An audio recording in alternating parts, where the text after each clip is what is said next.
কে ওখানে? কে ওখানে? কে ওখানে?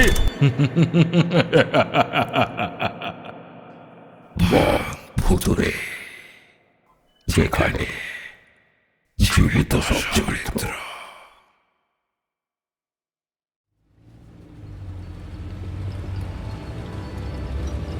এইসব করো না প্লিজ। অন্যের বউয়ের হাত ধরেছি নাকি? আচ্ছা, নিজের বউয়ের হাত ধরলেও ফতোয়া জারি হয় নাকি আজকাল? পলাশের কথা শুনে মুখে একটা বিরক্তির ভাব এনে রিমি হাতটা ছাড়িয়ে নিল। ফিসফিসিয়ে বলল, ড্রাইভার দেখতে পাবে তো? পলাশ ফিক করে হেসে উঠল।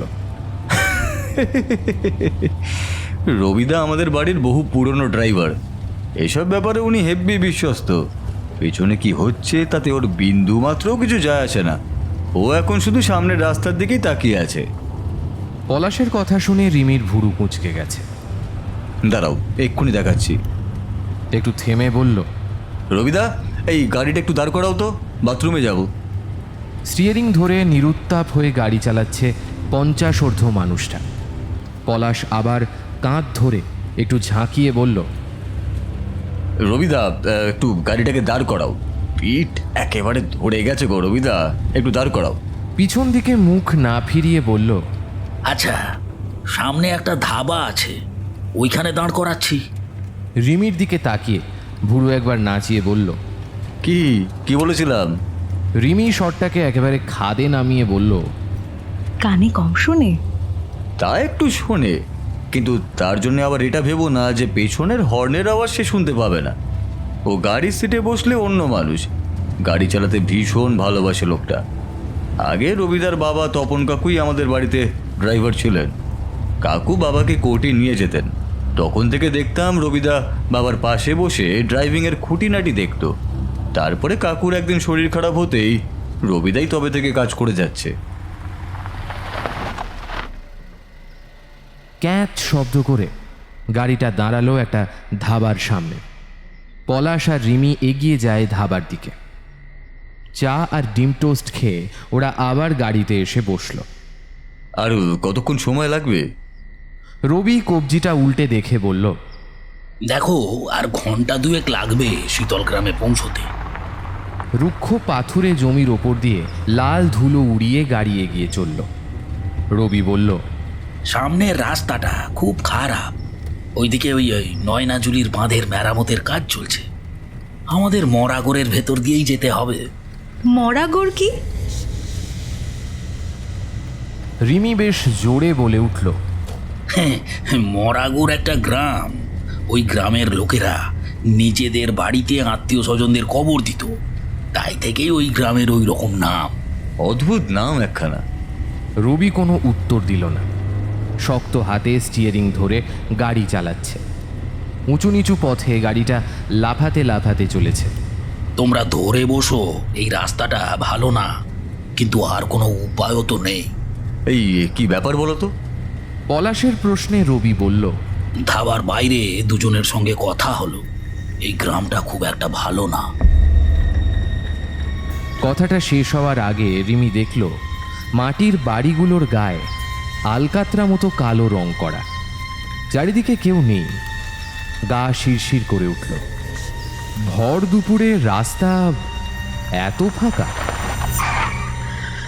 রবি গাড়ির ব্রেক জোরে চাপতে গাড়িটা শব্দ করে দাঁড়িয়ে পড়ল। রিমির মাথাটা ঠুকে যায়। ভয়ার্ত কণ্ঠে রবি বলল, শিগগিরই গাড়ির কাঁচ তুলে দাও। পলাশ বিরক্ত হয়ে বলল, কি হয়েছে এটা? কি পরিষ্কার করে কিছু বলছো না কেন? হ্যাঁ, ওরা দেখল রাস্তাটা অপেক্ষাকৃত সরু হয়ে গেছে। রাস্তার পাশে গাছগুলো এমনভাবে মাথা ঝুঁকিয়ে দাঁড়িয়ে আছে, দূর থেকে দেখলে গুহার মতো মনে হয়। রিমি এত অবাক হয়ে গেছে যে গাড়ির কাঁচ তুলতেই ভুলে যায়। অবাক হয়ে বাইরে তাকিয়ে আছে। হঠাৎ করেই বাইরের প্রকৃতি কেমন যেন ঠান্ডা হয়ে এসেছে। যদিও অক্টোবর মাস, তবুও এত ঠান্ডা মনে হচ্ছে যেন জানুয়ারি মাসের কোনো সকালে ওরা পৌঁছে গেছে। হঠাৎ তো ঠান্ডা লাগছে কেন? রবি পেছনে না তাকিয়ে বলল, শিগগিরই জানলাটা বন্ধ করো। রিমি তাড়াতাড়ি জানলাটা বন্ধ করল। সামনের দিকটা কেমন ঘোলাটে অন্ধকার হয়ে রয়েছে, যেন মনে হচ্ছে সূর্য এখনো ওঠেনি। চারিদিক থেকে দলা দলা ধোঁয়ার কুণ্ডলী যেন রাস্তার মাঝখানে নেমে এসেছে, আর কিছু দূরে একজন মহিলা বড় একটা ঘোমটা দিয়ে দাঁড়িয়ে আছে। ওকে দেখে ওই সরু রাস্তা দিয়ে শাঁ শাঁ করে ছুটে চলল ওদের গাড়ি। পলাশ ওর হাতটা ধরে বসে আছে। রবিদা, রবিদা, এত জোরে চালাচ্ছ কেন? দুর্ঘটনা হবে তো। এবার পলাশের গলা কেঁপে যায়। রবি ঠান্ডা স্বরে বলে, দেখলে না সামনের ওই মহিলা হাওয়ায় মিলিয়ে গেল। ওরা দুজন দুজনের দিকে তাকালো। রিমি চিৎকার করে ওঠে। গাড়ির বাইরে দেখলো ঘোমটা পরা সেই মহিলা 80 স্পিডে ছুটে চলা গাড়ির সঙ্গে দৌড়চ্ছে। রবি গাড়ির গতিবেগ আরো বাড়িয়ে দিল। বৌদি, ওই দিকে তাকাবেন না। ভেবেছিলাম দিনের বেলা ভয় নেই, কিন্তু রিমি ঠক ঠক করে কাঁপছে। সামনে একটা বড় বট গাছ। গাড়িটা বট গাছ পার করতেই সেই মহিলা অদৃশ্য হয়ে গেল। পলাশ ভয়ার্ত কণ্ঠে বলল, ওই মহিলা কোথায় গেল? রবি একবার পাশে তাকিয়ে বলল, ওই গ্রামে কোনো লোক থাকে না, জনহীন গ্রাম। দিনের বেলা এই অবস্থা, রাতের বেলা ভাবতেও ভয় লাগছে। তবুও আমার ওপর বিশ্বাস রাখো, আর 10 মিনিট লাগবে এই রাস্তা পার হতে। ধূসর কুয়াশা যেন ঘুমন্ত দৈত্যের মতো আলখাল্লা বিস্তার করে রাস্তাটাকে ঢেকে রেখেছে। ওদের গাড়িটা দুরন্ত বেগে ছুটে যাচ্ছে, একের পর এক বাঁক পার হচ্ছে। দুজনেই নিঃশ্বাস বন্ধ করে বসে রয়েছে। কিছু দূরে একটা আলোর আভা দেখে বুঝতে পারল সামনে একটা গাড়ি আছে। পলাশ পেছন থেকে বলল, সামনে গাড়ি আছে রবিদা। রবি ছোট্ট করে উত্তর দিল, দেখেছি। সেই গাড়িটার ফগ লাইট জ্বলছে। রিমি পেছন থেকে বলে, এই কারণেই তোমার মা বারবার করে বলছিল সাবধানে আসতে। এইবার বুঝলাম।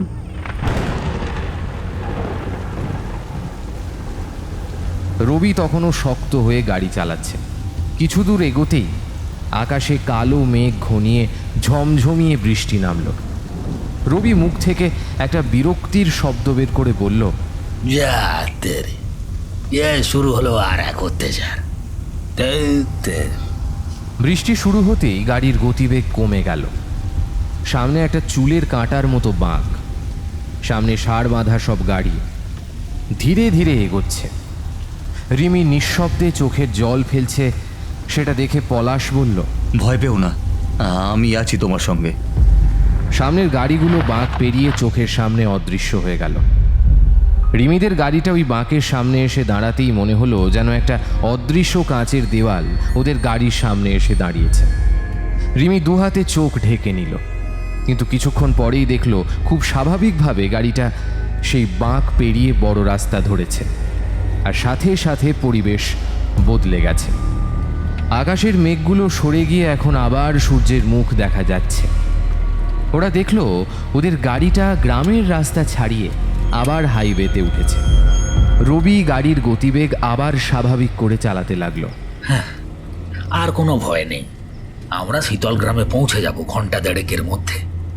আসলে ওই রাস্তাটা কেউ ব্যবহার করে না, বাঁধের কাজ হচ্ছে, তাই ওই গ্রামের রাস্তাটা ধরতে হলো।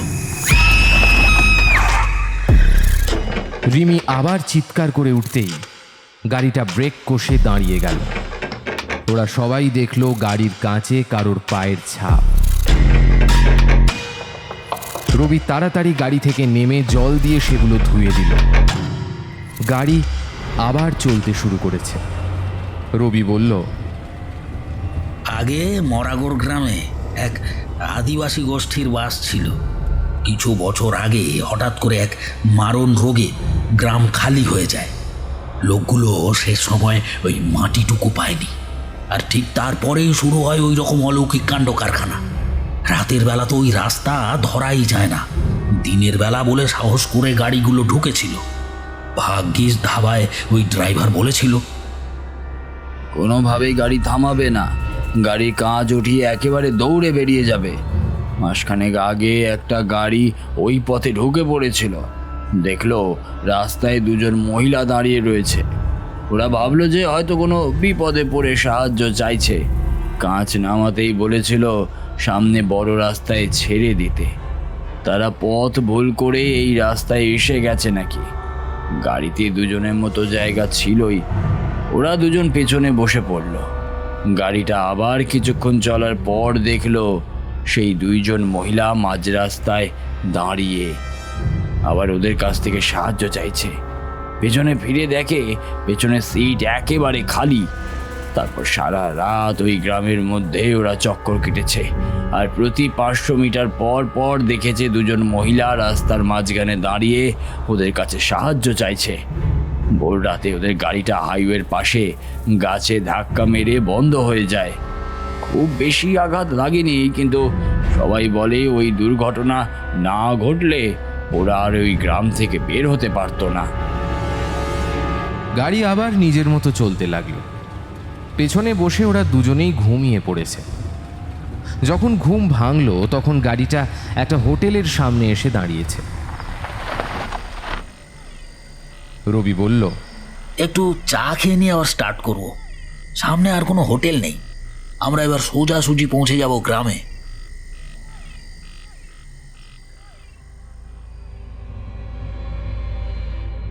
সূর্যটা দিগন্ত রেখা ধরে ধীরে ধীরে যেন মাটির গভীরে প্রবেশ করছিল। শীতকালে সন্ধেটাও খুব তাড়াতাড়ি হয়। গ্রামে ঢোকার মুখে আর এক বিপত্তি উপস্থিত। দুটো গাছ আড়াআড়িভাবে রাস্তার ওপর পড়ে রয়েছে। অনেকক্ষণ হর্ন দেওয়ার পরেও কোনো লোককে আসতে না দেখে রবি নিচে নেমে দেখে বলল, মনে হয় আজকালের মধ্যে ঝড় হয়ে গাছগুলো রাস্তায় পড়ে রয়েছে। সন্ধে হয়ে গেল, কাউকে পাবো না মনে হচ্ছে। একটু থেমে আবার বলল, এক কাজ করো, তোমরা এখান থেকে হেঁটে বাড়ি পৌঁছাও, আমি ঘুর পথ দিয়ে গাড়িটাকে নিয়ে আসছি। ওরা নেমে গেল মাঠের মধ্যে।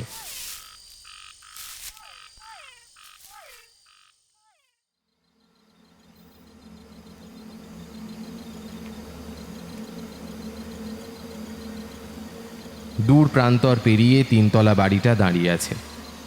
দোতলার বারান্দায় কাঁপা কাঁপা আলোগুলো প্রমাণ করছে যে রতন বাড়িতে পৌঁছে গেছে। এমন সময় বাড়িটা বন্ধই থাকে। ওরা আসবে বলে রতন সব ঠিক করে রেখেছে। রতন এই বাড়ির বহুদিনের পুরনো কেয়ারটেকার। যখন জমিদার বাড়িতে পলাশদের পুরো পরিবার থাকতো তখন রতনের ঠাকুরদা এই বাড়ির খাজাঞ্চি ছিলেন। দিনে দিনে বাড়ির ছেলেমেয়েরা বাইরে গিয়ে পড়াশোনা করার জন্য কলকাতায় থাকা শুরু করলো। তারপর এক এক করে লোক কমতে কমতে এখন বাড়িটা পুরো শূন্য। মাঠের চারিদিকে একবার ভয় ভয় তাকিয়ে নেয় রিমি। কলকাতার মেয়ে, এত অন্ধকার সে কোনোদিন দেখেনি। দূরে ঝোপের মধ্যে কয়েকটা জ্বলন্ত চোখ দেখে কয়েক মুহূর্তের জন্য ভয়ে পেলেও তারপর বুঝতে পারে সেটা শেয়াল নয়, কুকুরের চোখ। রবি গাড়ি ঘুরিয়ে মাটির রাস্তা ধরে ধুলো উড়িয়ে বেরিয়ে গেল। ওর আসতে এখন আরও আধ ঘন্টা মতো সময় লাগবে। মোটা গাছের গুঁড়িগুলো কোনো মতে পার করে ওরা দুজনে এগোয় মাঠের মধ্যে দিয়ে সরু আঁকা বাঁকা রাস্তা ধরে।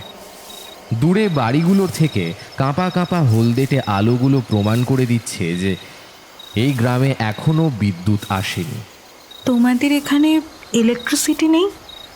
রিমির প্রশ্নে পলাশ মৃদু হাসল। থাকলেও না থাকারই মতন, অর্ধেক টাইমে লো ভোল্টেজ হয়ে থাকে। তাহলে আমরা কিভাবে থাকবো? 2 দিনেরই তো ব্যাপার। কালকে সকালবেলায় বেরিয়ে যাব পুজো দিতে। পুজো সেরে রাতটা বাড়িতে কাটিয়েই পরদিন আবার ভোরবেলায় আমরা বেরিয়ে যাব পুরীর উদ্দেশ্যে। জানোই তো আমাদের বংশের নিয়ম, বিয়ের পর পর কুলদেবীর পুজো দিতে হয়। তাও কাজের চাপে 2 বছর পর আসার সুযোগ হলো, এই আর কি। রিমি আর কিছু বলল না। এই ঘুটঘুটে অন্ধকারের মধ্যে কিভাবে যে 2টো রাত কাটাবে সেটা ভেবেই তার মন যেন কেমন একটা শঙ্কিত হয়ে উঠল। মাঠের মধ্যে দিয়ে লক্ষ্য করল মাঠের মাঝখানে একটা বড় গাছের গোড়ায় কিছু একটা যেন নড়ছে। পলাশের চোখ পড়তে পকেট থেকে টর্চ বের করে সে সেই দিকে ফেলতেই দেখতে পেল ওই গাছটার গোড়ায় একজন মানুষ বসে আছে। দূর থেকেই আওয়াজ দেয়। কে কে ওখানে? টর্চের আলোটা মাঠের মাঝখানে এসে মিলিয়ে গেছে। গাছের দিকটা এখন আবার অন্ধকার হয়ে গেল। সে নির্বিকার চিত্তে নিজের কাজ করে যাচ্ছে। পলাশ লোকটার দিকে পা বাড়াতেই রিমি ওর হাতটা চেপে ধরে। ওই দিকে কেন যাচ্ছ? একটা ঠান্ডা বাতাস মাঠের এপাশ থেকে ওপাশে বয়ে গেল। ওদের সারা শরীর যেন কাঁটা দিয়ে উঠল। দূরে জঙ্গলের ভেতর একটা রাতচড়া পাখি ডেকে উঠল। আর ঠিক তখনই ওই গাছের নিচ থেকে একটা বুক ফাটা কান্নার শব্দ ভেসে আসে। ওরা আর এক মুহূর্ত অপেক্ষা না করে পড়িমড়ি করে দৌড় দেয় নিজেদের বাড়ির দিকে। বাড়ির সামনে এসে গেটটা ধরে হাঁপাতে থাকে দুজন। রিমি কোনো মতে দম নিয়ে বলল, কান্নার শব্দটা কোন মহিলার? পলাশ কিছু না বলে লোহার মূল ফটক জোরে খুলে দিতেই ঢং শব্দ করে গেটটা দেওয়ালে বাড়ি খেল। সাথে সাথে ওপর থেকে রতনদার গলা ভেসে এলো। দাদাবাবু এসে পড়েছ? পলাশ জোরে শ্বাস নিয়ে বলল,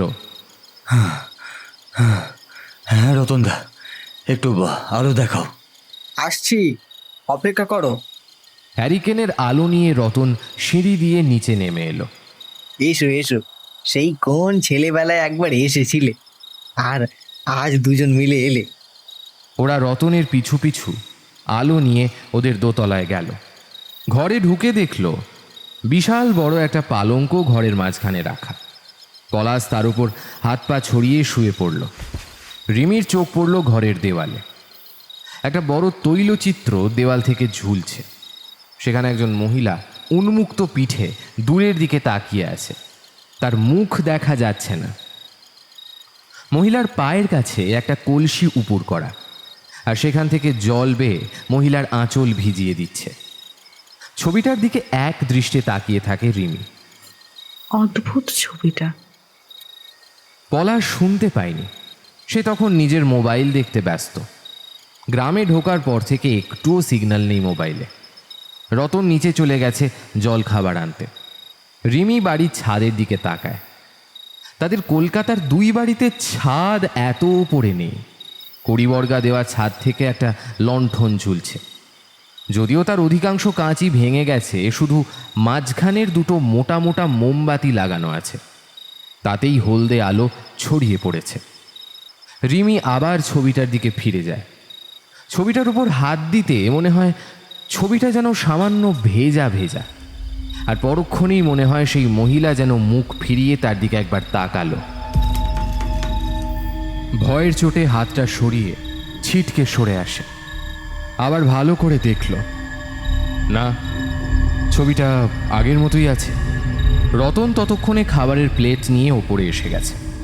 টেবিলের ওপর খাবারের প্লেটটা রেখে বলল, তোমরা খাওয়া দাওয়া করে নাও, রবিও এসে গেছে, ওকে নিচে খেতে দিয়ে দিয়েছি। আজ রাত হয়ে গেছে, আর কাল ভোরেই ফিরে যাবে কলকাতায়। রিমির মনে হয় কথাটা কানে ঢুকলো না। ছবিটাকে দেখে যাচ্ছে। রতন বলল, অত মন দিয়ে কি দেখছো বৌদি?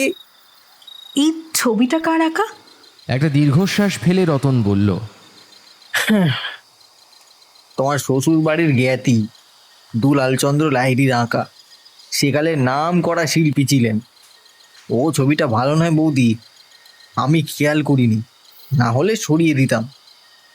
রিমি আর কিছু বলল না। পলাশ প্লেট থেকে একটা লুচিতে সাদা আলুর তরকারিটা মাখিয়ে মুখে পুড়ে বলল, ভালো না কেন রতনদা? রতন সেই কথার উত্তর না দিয়ে বলল, আর তোমরা খাও, লুচি লাগলে আমি নিয়ে আসবো। এই সময় রবি ওদের মালপত্র নিয়ে সিঁড়ি দিয়ে ওপরে উঠে এলো।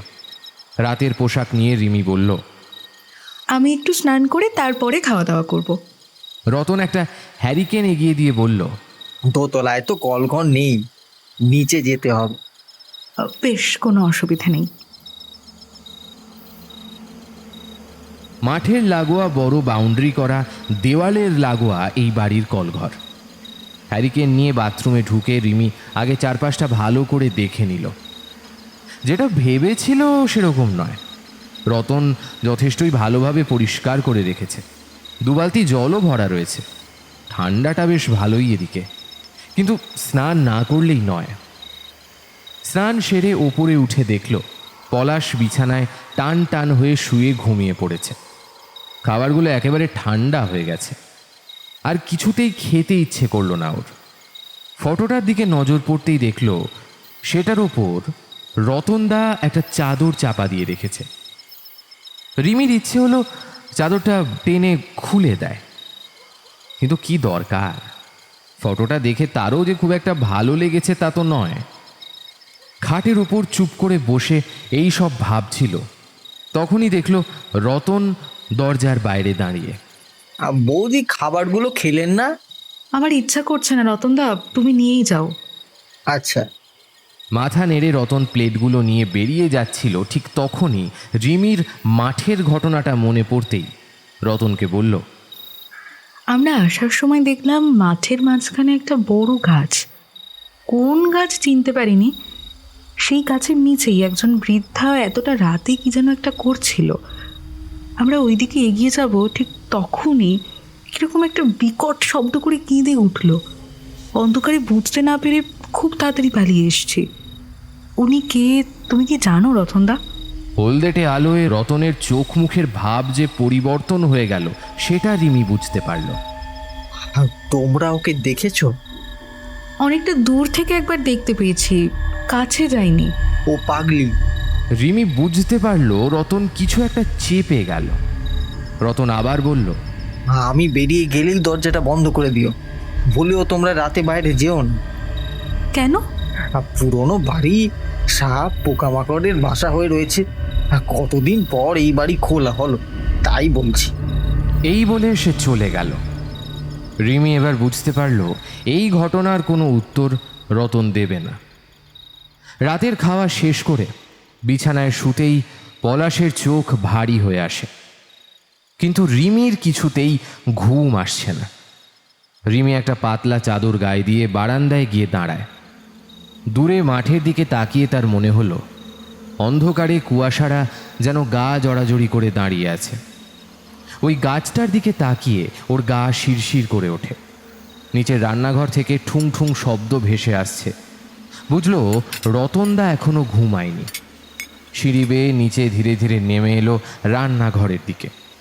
দরজার সামনে এসে দাঁড়াতে রতন হাতের কাজ থামিয়ে প্রশ্ন করল, চা খাবে বৌদি? না, একটু বাইরে বসতে এলাম, ঘুম আসছে না। পাশের ঘর থেকে রবির মৃদুর নাক ডাকার শব্দ আসছে।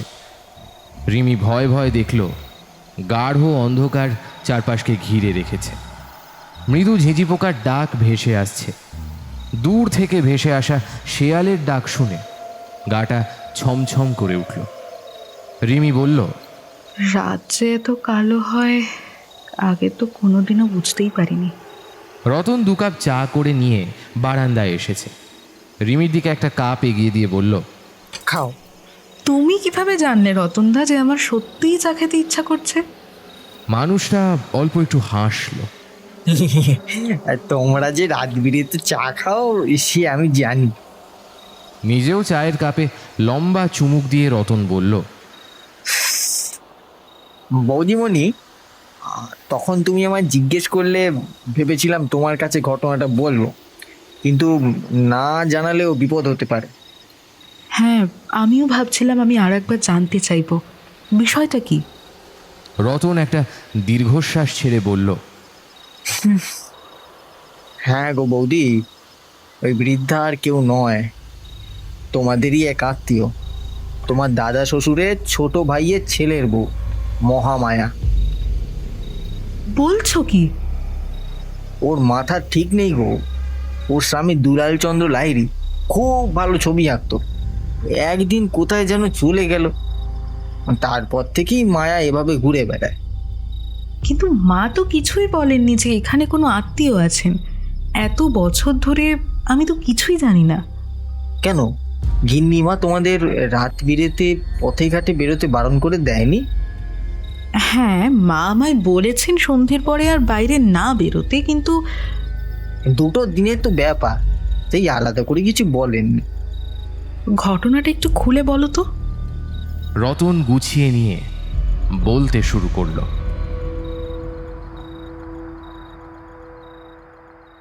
অনেক বছর আগের কথা। মহামায়াকে সবাই মায়া বলে ডাকত।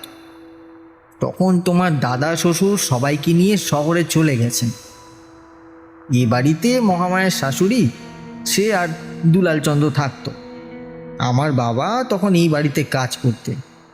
বাবার মুখে সব শুনেছিলাম। 15-16 বছর বয়সে মায়াকে বিয়ে করে নিয়ে আসে দুলালচন্দ্র। মায়া টুকটুক করে সারা বাড়িতে ঘুরে বেড়াতো। এত বড় বাড়িটা ওর পায়ের নুপুরের আওয়াজে একেবারে ঝমঝম করত। ওই যে তোমাদের ঘরে অত বড় ছবিটা দেখছ, ওইটা কিন্তু মায়ার ছবি। দুলালচন্দ্র নিজে এঁকেছিলেন। কলকাতার অনেক বড় বড় জায়গায় ওর ছবি বিক্রি হতো। মাসের পর মাস বউ আর মাকে এই বাড়িতে রেখে সে বিভিন্ন জায়গায় ঘুরে বেড়াতো। সেই সময় গ্রামে ভীষণ খরা দেখা দেয়। জলের কষ্টে মানুষের প্রাণ যায় অবস্থা। পুকুর শুকিয়ে সব মাছ ভেসে উঠেছে। গ্রামের লোকেরা ছুটে আসে এই বাড়িতে। দুলালচন্দ্র তখন এই বাড়িতেই ছিলেন। ঠিক করলেন একটা বড় পুকুর কাটবেন, কিন্তু পুকুরে জল আর উঠল না।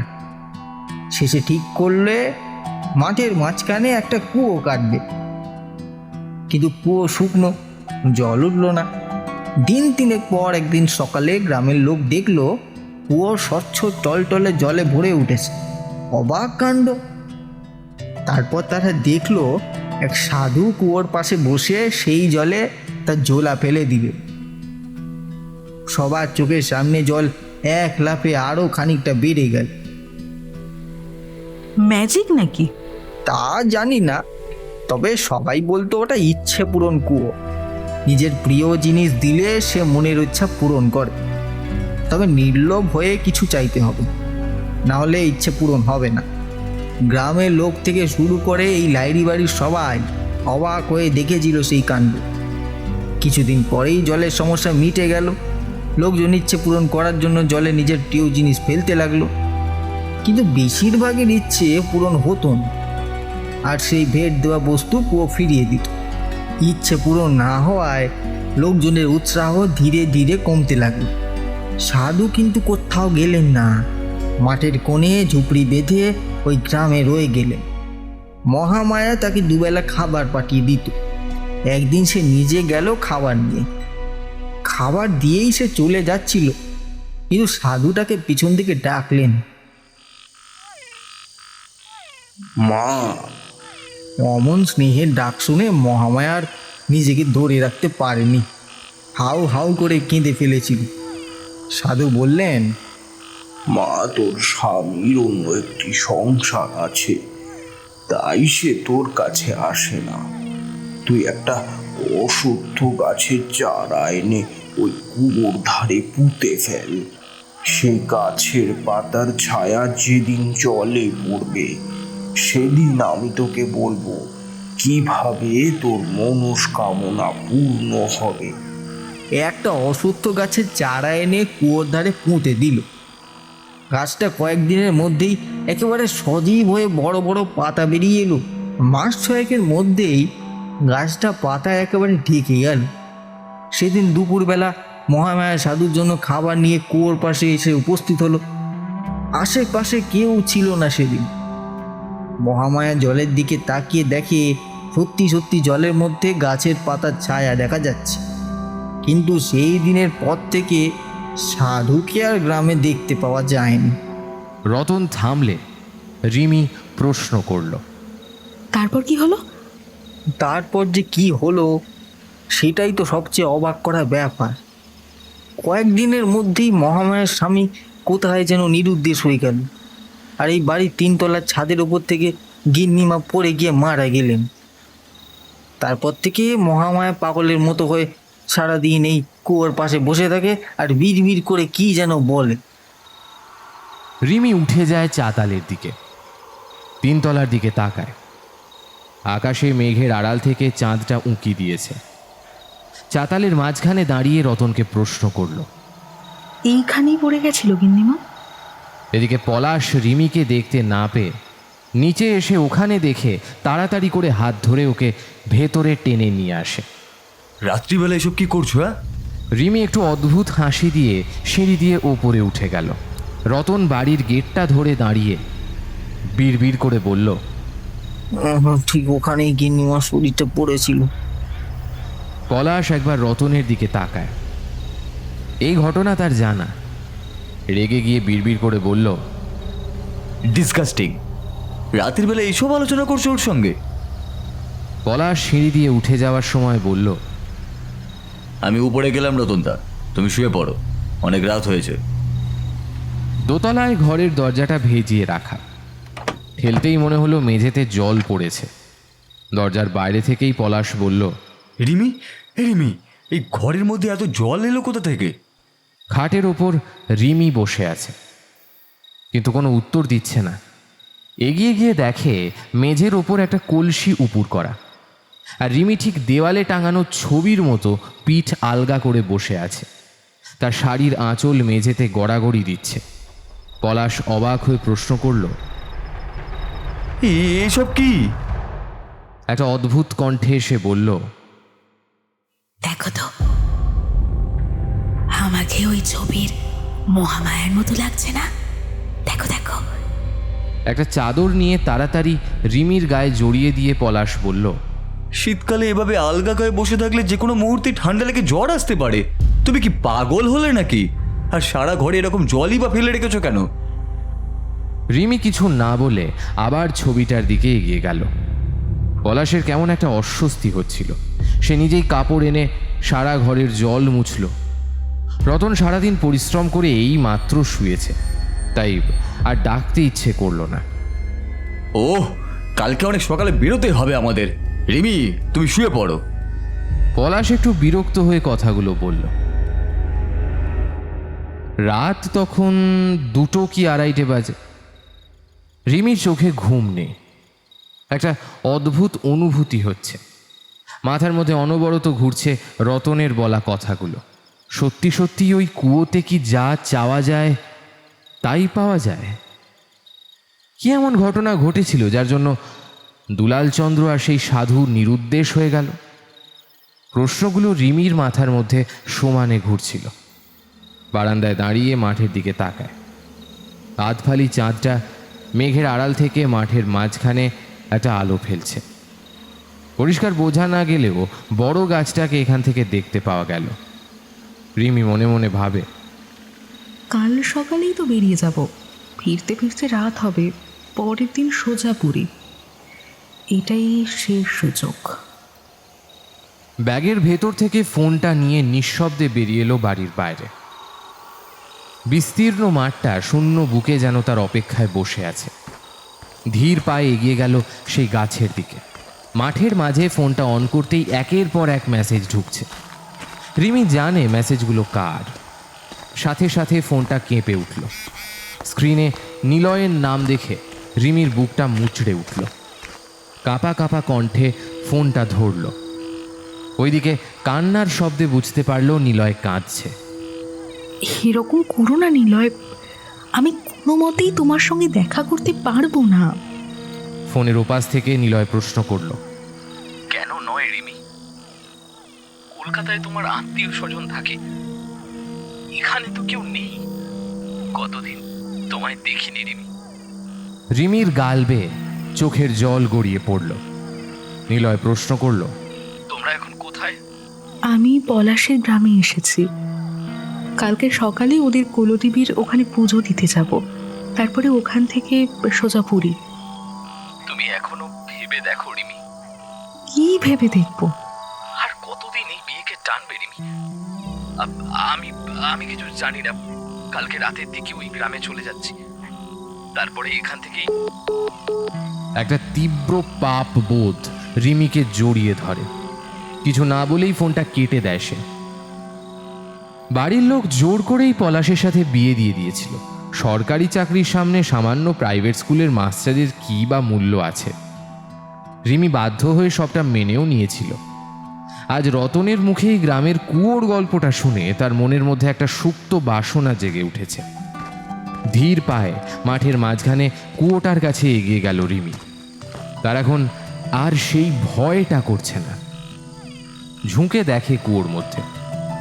অন্ধকারে কুয়োর ভেতরটাকে দেখে মনে হয় যেন কোনো কালো পিচ্ছিল পদার্থ ওর ভেতর নড়াচড়া করছে। ভাঙা চাঁদের প্রতিবিম্ব কুয়োর জলে পড়ে কেমন যেন টুকরো টুকরো হয়ে যাচ্ছে। কি মনে হতে কানের দুল দুটো খুলে ফেলল রিমি। রতনদা বলেছিল নিজের কোনো প্রিয় জিনিস দিলে সে তার মনের ইচ্ছে পূরণ করে। দুল দুটো জলে ফেলে দিয়ে এই বিড়বিড় করে নিজের মনের ইচ্ছে বলল। পেছন থেকে তখন কেউ বলে উঠল, গয়না নেয় না, গয়না ওর পছন্দ না। তোমার সবচেয়ে প্রিয় জিনিস তুমি দিতে পারবে? রিমি অন্ধকারে ছিটকে পড়ে গেল। কে কে আপনি? রিমি দেখল একজন বয়স্কা মহিলা হাতে একটা থালা ধরে দাঁড়িয়ে আছে। মনে পড়ল রতনদার কথাগুলো। কে কে কে আপনি? আপনি আপনি মহামায়া? মহামায়া? বৃদ্ধা কোনো উত্তর দেয় না। কি চাই তোর? এই কুয়োর ধারে কেন এসেছিস?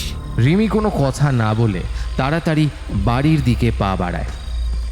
ঠিক তখনই সে খেয়াল করলো কুয়োর জলে বৃদ্ধা নিচু হয়ে কুয়োর ভেতরে কাউকে যেন ডাকছে। এসো, ভাত নিয়ে এসেছি, খেয়ে যাও। রিমির সারা শরীর যেন পাথরের মতো শক্ত হয়ে যায়।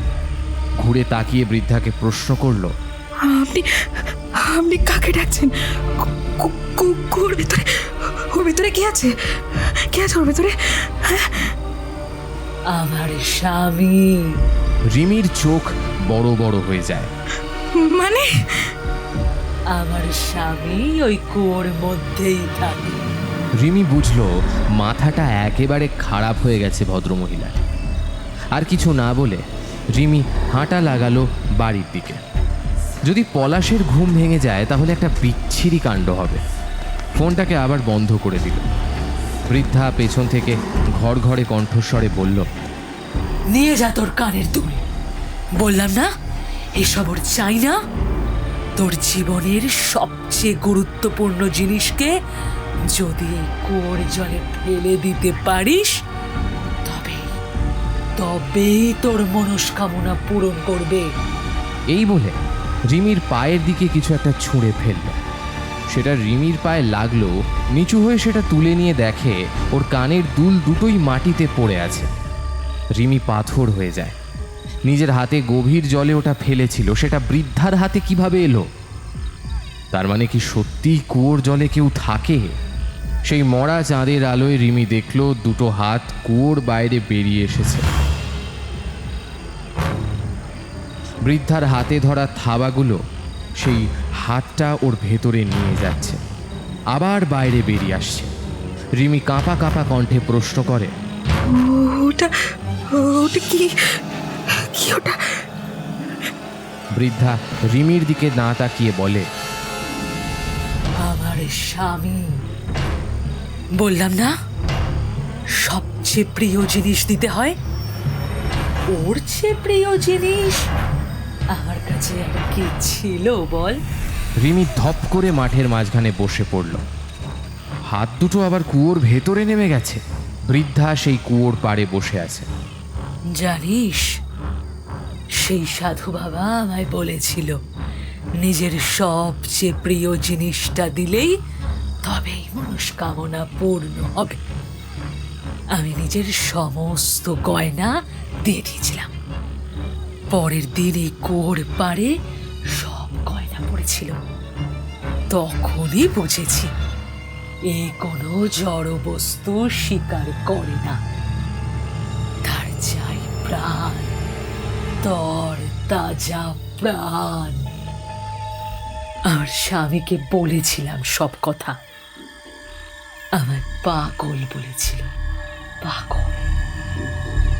পরে সবার চোখের আড়ালে লোক দিয়ে ওই সাধু বাবাকে মেরে গ্রাম ছাড়া করলো। দিনের পর দিন লোকটা শহরে পড়ে থাকতো।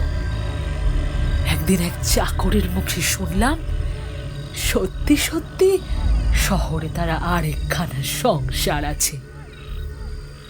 বিশ্বাস করবে, পায়ের নিচ থেকে মাটি এক মুহূর্তে সরে গিয়েছিল। কিছুদিন পর মা চিঠি লিখল বাড়িতে আসার জন্য। তখন আমার ভীষণ অসুখ, হয়তো ভেবেছিল আমি আর বাঁচব না, তাই শেষ দেখা করতে এসেছিল। ভুলিয়ে ভালিয়ে কোনো মতে নিয়ে গিয়েছিলাম এই কুয়োর ধারে রাতের বেলায়। তারপর থেকে ওই কুয়োর মধ্যেই থাকে। রিমির বুকটা হাঁপড়ের মতো ওঠানামা করছে। আপনি আপনি কি চেয়েছিলেন? বৃদ্ধা শরীরটাকে খুব কষ্ট করে সোজা করে দাঁড় করিয়ে পেটের ওপর হাত দিয়ে বলল, সন্তান চেয়েছিলাম, সন্তান। এই দেখ দেখ, এখনো সে আমার মধ্যেই আছে। বৃদ্ধা শেষ কথাগুলো আর সহ্য করতে পারল না, দৌড় লাগালো বাড়ির দিকে। পেছন থেকে বৃদ্ধার অট্টহাসি শোনা গেল। তোর সবচেয়ে প্রিয় জিনিসকে দিলেই তবেই তোর মনস্কামনা পূর্ণ হবে। কথাগুলো শুনে রিমিও পেছনে কিছু দেখল না। বাড়ির দিকে গেট পেরিয়ে ঢুকতে যাবে, দেখে পলাশ দাঁড়িয়ে আছে। বুক কেঁপে উঠল। পলাশ প্রশ্ন করল, কি ব্যাপার রিমি, এত রাতে তুমি কোথায় গিয়েছিলে? রিমি নিজেকে সামলে নিয়ে বলল, তোমাদেরই এক আত্মীয় মহামায়ের কাছে গিয়েছিলাম। পলাশ চিৎকার করে উঠল, রিমি, তোমার মাথা ঠিক আছে কি? তুমি জানো রতনদার যে ঘটনাটা তোমায় শুনিয়েছে সেটা আজ থেকে প্রায় 150 বছর আগেকার কথা। 150 বছর? হ্যাঁ রিমি, এই ঘটনাটা বহুদিন আগেকার। রতনদা রাতের বেলা নেশা করে, সেই নেশার ঘড়ি এসব বলেছে। কোনো মানুষ কি 150 বছর বাঁচে? রিমির শরীরটা শক্ত হয়ে আসছে। ইন্দ্রিয়গুলো শিথিল হয়ে আসার আগেই রিমি হাতে ধরা দুল দুটো পলাশের দিকে এগিয়ে দিয়ে শরীরটাকে ছেড়ে দিল। পলাশ বুঝতে পারল না এই দুল দুটো দিয়ে ও ঠিক কী করবে। অজ্ঞান রিমিকে কোলে তুলে নিয়ে দোতলার ঘরে শুইয়ে দিল। পলাশ সারা রাত আর চোখের পাতা এক করতে পারেনি। রিমির গা জ্বরে পুড়ে যাচ্ছে, মাথায় ঘুরছে এই অবস্থায় কালকে সকালে কিভাবে নিয়ে ওকে বের হবে।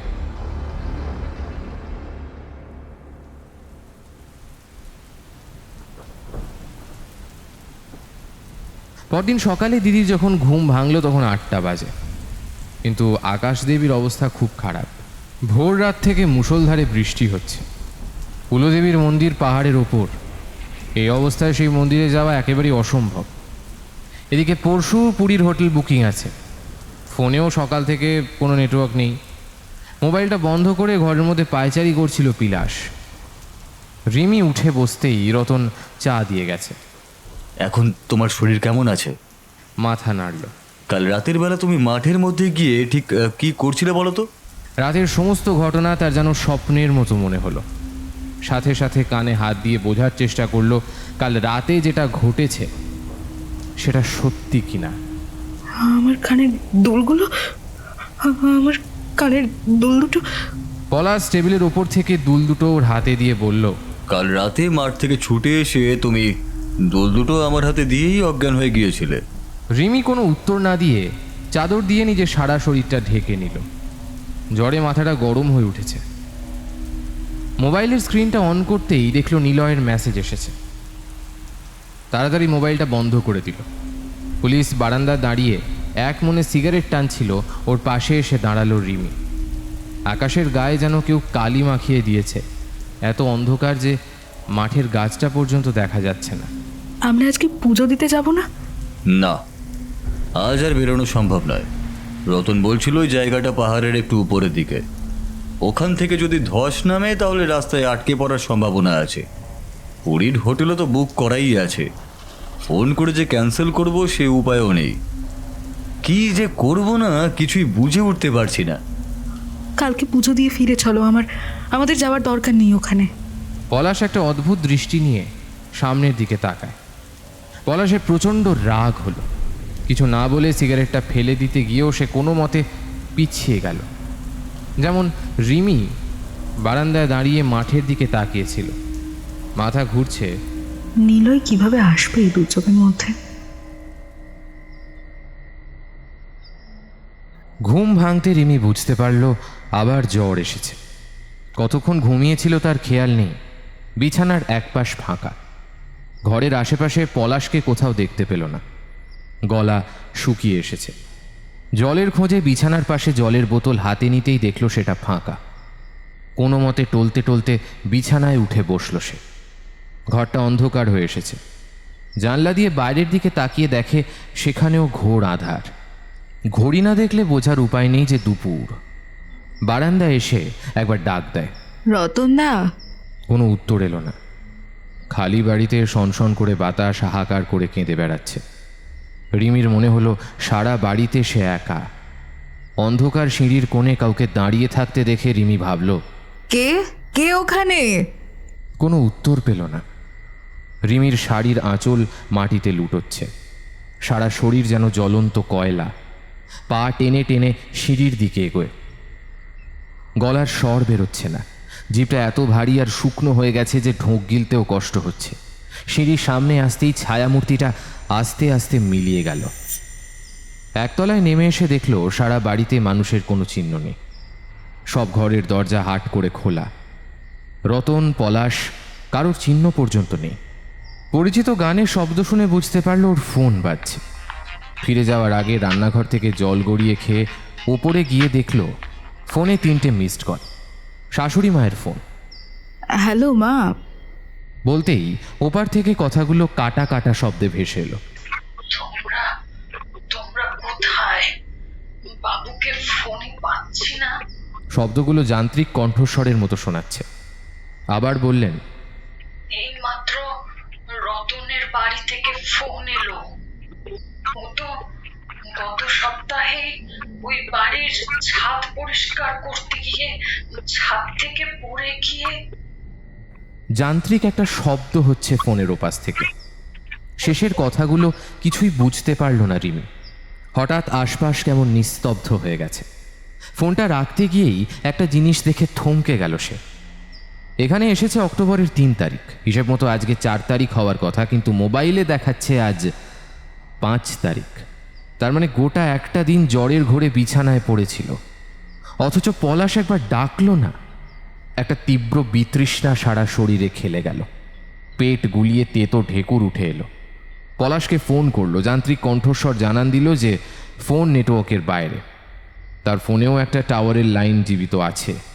মনে মনে ভাবল, পলাশ কি তবে আমায় একা রেখে দিয়ে চলে গেল?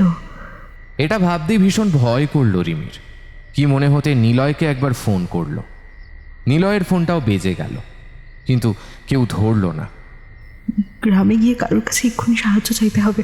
এভাবে জনশূন্য পুরীতে তো একা থাকতে পারবো না। টলমল শরীরে রিমি এগিয়ে গেল মাঠের দিকে। মাঠের মাঝে এসে চারদিকে তাকিয়ে দেখল সুতোয় বোনা তুষের মতো মেঘগুলো যেন মাঠের ওপর নেমে এসেছে।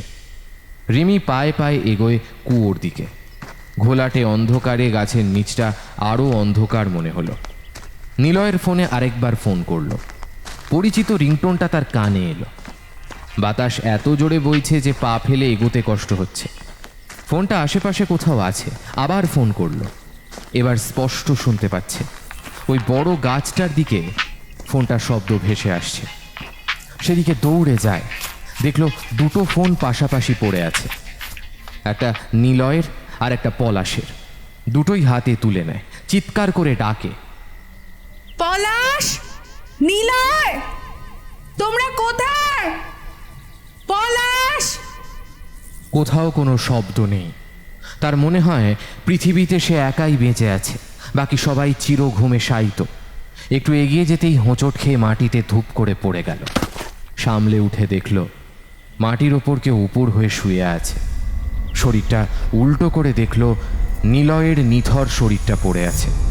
তার চোখগুলো বিস্ফারিত। গলার ওপর 5 আঙুলের কালশিটের স্পষ্ট দাগ বোঝা যাচ্ছে।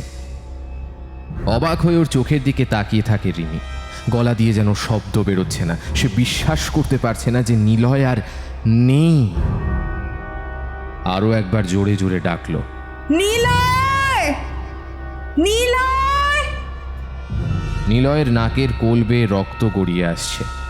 রিমি আঁচল দিয়ে মোছাতে গেল, তখনই বৃষ্টিটা ঝমঝম করে নামলো। আকাশের দিকে তাকিয়ে রিমির মনে হলো আকাশও যেন তার কষ্টে বুক ফাটা চিৎকার করে কাঁদছে। বৃষ্টির ফোঁটাগুলো তীরের ফলার মতো শরীর ছুঁতে কেঁপে উঠল শরীর। জ্বরে চোখ খুলে তাকাতে পারছে না, আর এখানে এক মুহূর্ত বসে থাকতে পারছে না রিমি। মনে হচ্ছে যে যে কোনো মুহূর্তে যেন অজ্ঞান হয়ে পড়ে যাবে। পলাশ! পলাশ! নাম ধরে আবার দুবার ডাকলো। ওর ডাকটা আর্তনাদের মতো শোনালো। খালি মাঠের মধ্যে সে এখন নিলয়ের শরীরটা নিয়ে কি করবে এই ভেবে কোনো মতে উঠে দাঁড়ালো। যদি রতনদাকে একবার পাওয়া যায় তাহলে। এই ভেবে মাঠ পেরিয়ে কোনো মতে টলতে টলতে বাড়ির সামনে এসে পৌঁছয়। পেছনের মাঠ এখন নিকষ আঁধারে ডুবে গেছে। বাড়ির ভেতর ঢুকতে গিয়ে চাতালের দিকে তাকিয়ে পা দুটো আটকে গেল। মনে হলো কেউ যেন সেখানে দাঁড়িয়ে আছে। রিমি এগিয়ে যায় সেই আবছায়া মূর্তির দিকে। বাড়ির উঠোনে দাঁড়িয়ে আছে সেই বৃদ্ধা মহামায়া। পলাশের বলা কথাগুলো তার মাথায় এখন আর কিছু নেই।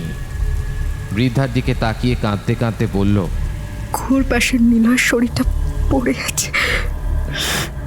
বৃদ্ধা সর্দি বসা গলায় বলল, জানি রে মেয়ে, কাল রাতেই তো তোর স্বামী ওকে গলা টিপে খুন করে ওর শরীরটাকে কুয়োর মধ্যে ফেলে দিয়েছিল। তুই তো জানিস কুয়ো মানুষের সবচেয়ে পছন্দের জিনিসটা ছাড়া কিছুই নেয় না, তাই তো ফেরত পাঠিয়ে দিয়েছে। রিমি বাড়ির চাতালে ধপ করে বসে পড়ল। পলাশ! পলাশ খুন করেছে? একটা অট্টহাসি হেসে মহামায়া বলল,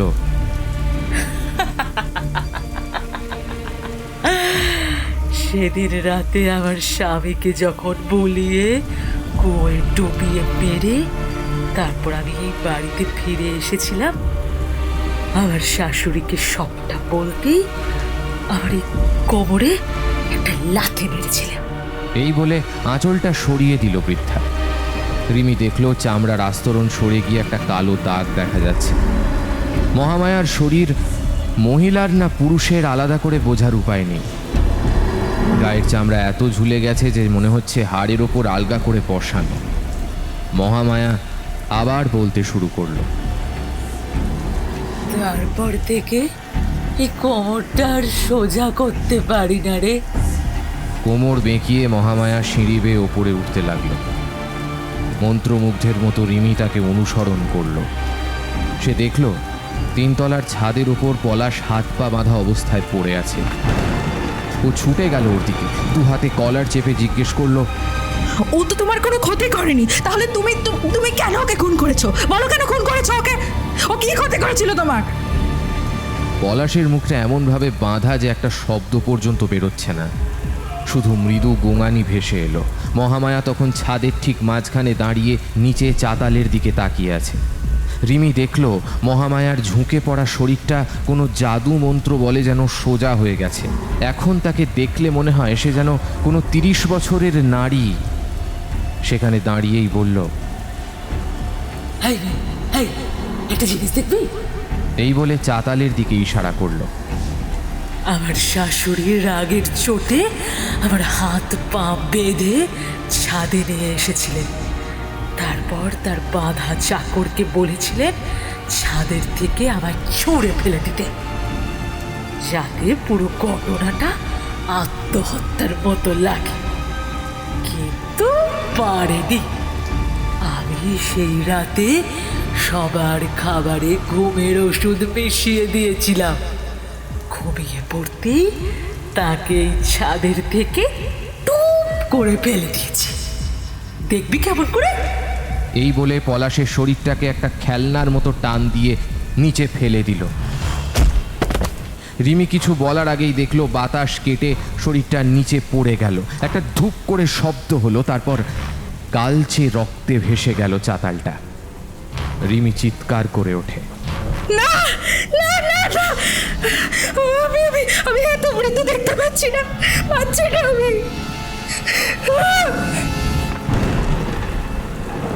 আশেপাশে কারোর কোনো শব্দ নেই।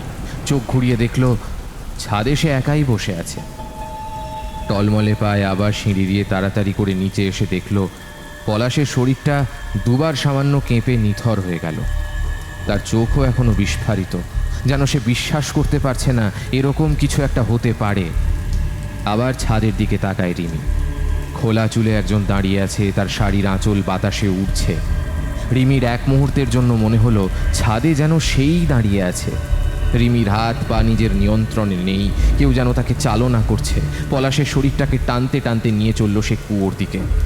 অবিশ্রান্ত বৃষ্টিধারা যেন জল ছড়া দেওয়ার মতো তার আগে আগে চলেছে, আর তার পিছু পিছু স্রোতের মতো জল সমস্ত প্রমাণ মিটিয়ে দিয়ে রিমির সঙ্গে এগোচ্ছে মাঠের দিকে।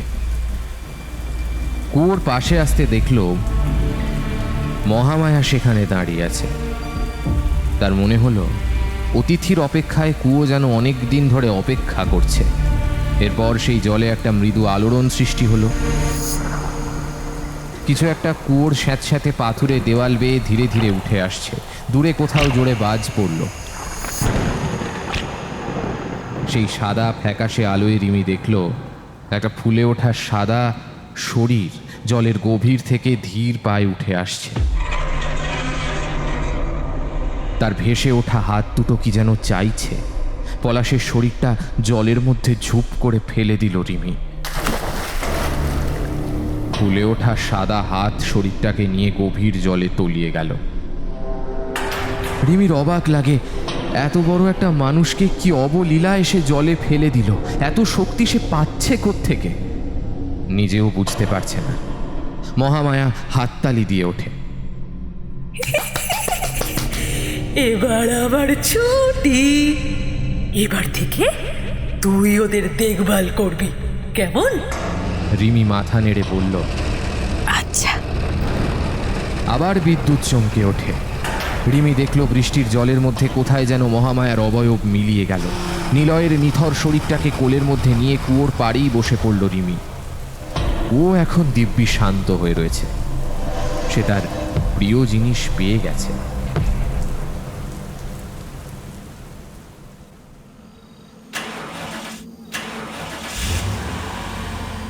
মাঝ রাস্তায় গাড়িটা খারাপ হতেই একটা বিরক্তিসূচক শব্দ ভেসে এলো অর্পণের মুখ থেকে। তোমার এই পুজো পুজো বাতিকের জন্য এই অবস্থা। এখন এই ফাঁকা মাঠে গাড়িটাকে নিয়ে কি করি? এখানে তো লোকজনেরও কোনো চিহ্ন দেখছি না।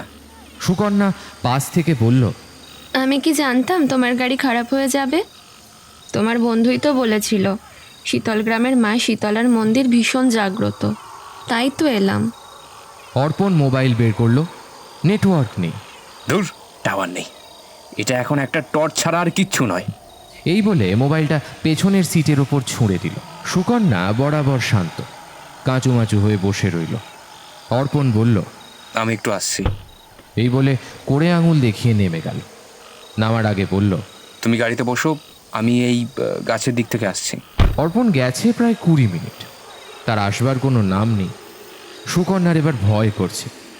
ফোনের টর্চটা জ্বালিয়ে ধীরে ধীরে গাড়ি থেকে নামল। অন্ধকারে গাছটা এমন ধূপসি হয়ে রয়েছে যে সেদিকে আলো ফেলেও কিছু দেখতে পেল না। শুধু থেকে থেকে খচখচ করে একটা শব্দ হচ্ছে। সুকন্যা মনে মনে ভাবে, হয়তো কোনো ইঁদুর বা কুকুর জাতীয় প্রাণী মাটি খুঁড়ছে। দুবার ডাকল, অর্পণ, অর্পণ। কোনো শব্দ নেই। কিন্তু এই গাছটার নিচে কিছু একটা নড়ছে অনেকক্ষণ থেকে। ধীর পায়ে এগিয়ে যায় সুকন্যা।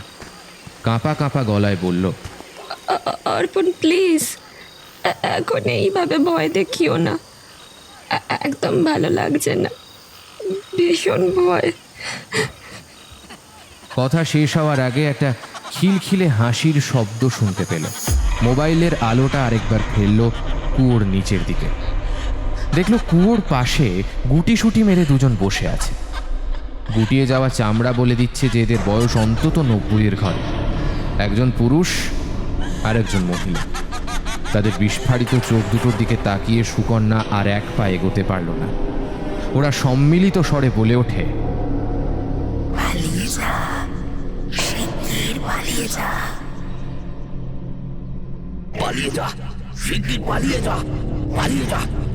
সুকন্যার গলা থেকে একটা অস্ফুট আর্তনাদ বেরিয়ে এলো, কান্না যেন গলা ঠেলে বেরিয়ে আসবে। অর্পণ, তুমি কোথায়? অর্পণ,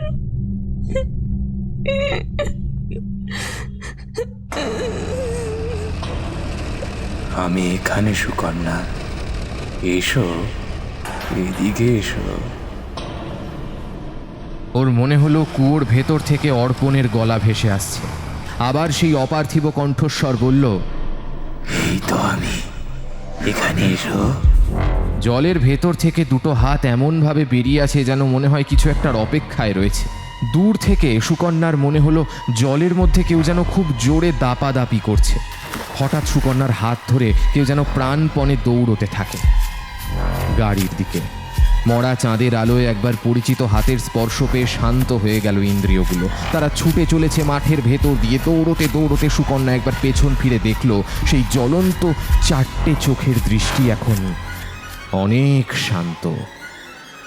এখনো সেই অপার্থিব স্বর বলে চলেছে,